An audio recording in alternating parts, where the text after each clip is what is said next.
Monday mornings in the office are like group chats. Noisy, messy, and full of unread notifications. May nagsisin, may nagsireact, at may deadma. Welcome to the pantry, kung saan nagsisimula ang chismis at caffeine addiction. Hey!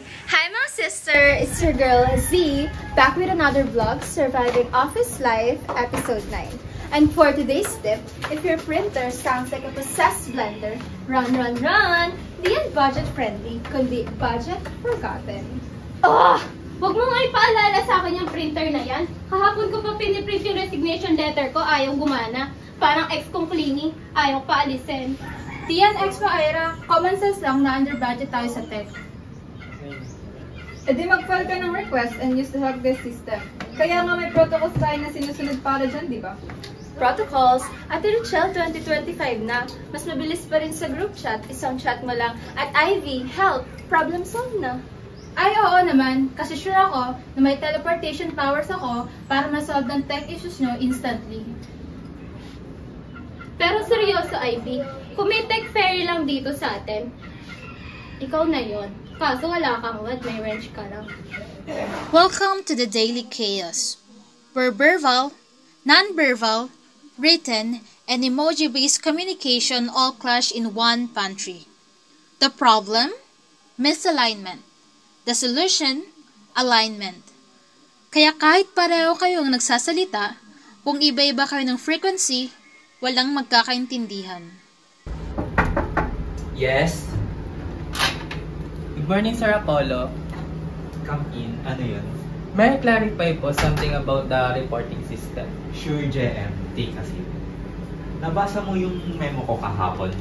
Yes, sir. Pero actually, sir, nahihirapan po ang team na i-apply yun. Baka po pwedeng may mag-demonstrate or adjust po yung deadline. Ayan na! Classic upward communication. May problema sa memo? I-clarify mo. Bonus points kung may dalang solusyon, just like JM. Kahit halatang nanginginig sa kaba, push pa rin. I appreciate that, JM. Good call. Ako nang bahalang magpa-clarify. Thanks sa feedback. No problem, sir. Kahit minsan, mahirap sabihin lahat. I mean, feedback po. Pero I try to communicate better next time. Boom! Communication apprehension in real time. Yung utak ni JM, clear. Yung bibig, nag-buffer. Pero kahit ganon, sinubukan pa rin. And that, my friends, is progress. Some messages are written. Some are whispered. And some, stuck forever sa drafts folder ng puso mo. Hi, Ralph. Na-receive ko na pala yung report na pinasa mo. Grabe, solid. Saglit mo lang ginawa yung format, no? Pero yung content, grabe, panalo. Thanks, bro. Thanks, pero alam mo naman, iba talaga pag in love. Ganado magtrabaho. Ganun. Actually, nagbabalak nga kami ni Georgie na lumipat ng apartment. Yung malapit lang sana dito. Para, alam mo na, more time together and less traffic na din. Talaga? Tama yan, para hindi na kayo mahirapan mag-commute. That silence? That's a full essay. Nonverbal communication at its finest. JM's heart just dropped faster than office Wi-Fi during peak hours. And Ralph, obvious. Minsan, hindi mo kailangang sumigaw. Yung katahimikan mo, sapat na para maintindihan kung gaano kasakit. Guys, totoo ba to? May nag-text sa akin, congrats sa promotion. What promotion? Yes. Welcome to Corporate Grapevine. No official memo, no official meeting, just pure chismis. Oh my God, bestie, narinig ko rin yan. Sa GC pa nga sabi nila ikaw na daw ang next team manager. Girl, magpalit ka na ng DP. Tapos ang i-caption mo, Boss Babe Era, activated. O, diba? Perfect! Yeah, hindi ko nga alam. This is insane. Kung totoo man to, dapat may official announcement, di ba? Exactly. That's why we have formal communication. Pero since hindi pa siya clarified, this is what we call the informal communication or the grapevine. Yes. The office grapevine.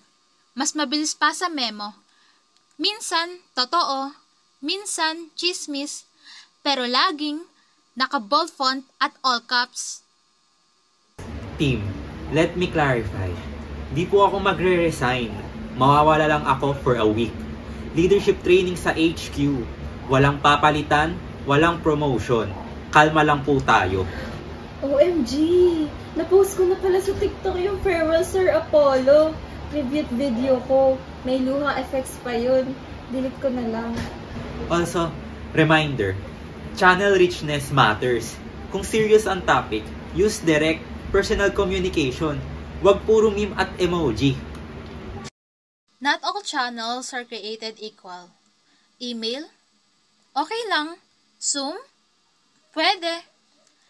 Pero if it's a major talk like a human, magpakita, magpaliwanag. Kung mahalaga ang laman, damdamin mo rin dapat yung delivery. JM! Energy check! May extra akong coffee dito. Wow, salamat. Kailangan ko talaga to eh. Mukha kang mentally dehydrated. Lately kasi nakaka-drain sa trabaho, sa isip at sa puso. Sabi ko nga, minsan yung pagod natin hindi lang dahil sa trabaho. Minsan dahil to sa mga bagay na di natin nasasabi. Silence is also a message.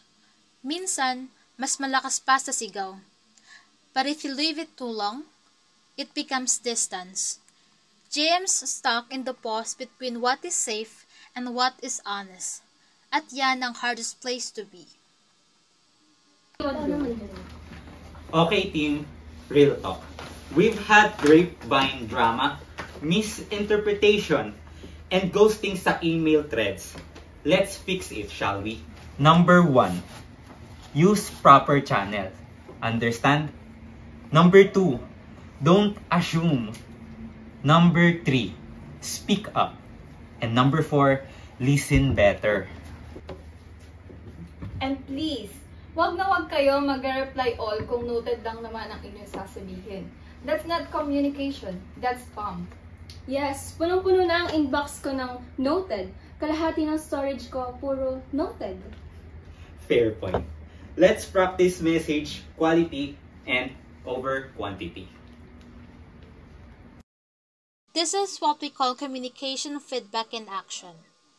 Everyone talks, everyone listens, and for once, naka-align ang buong office.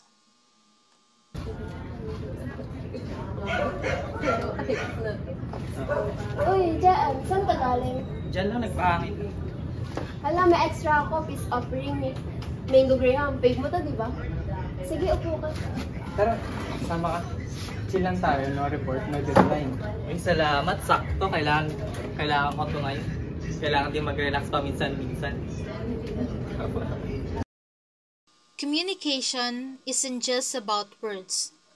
Sometimes, it's in the silence we share, in the coffee we offer, in the presence we give without asking anything in return.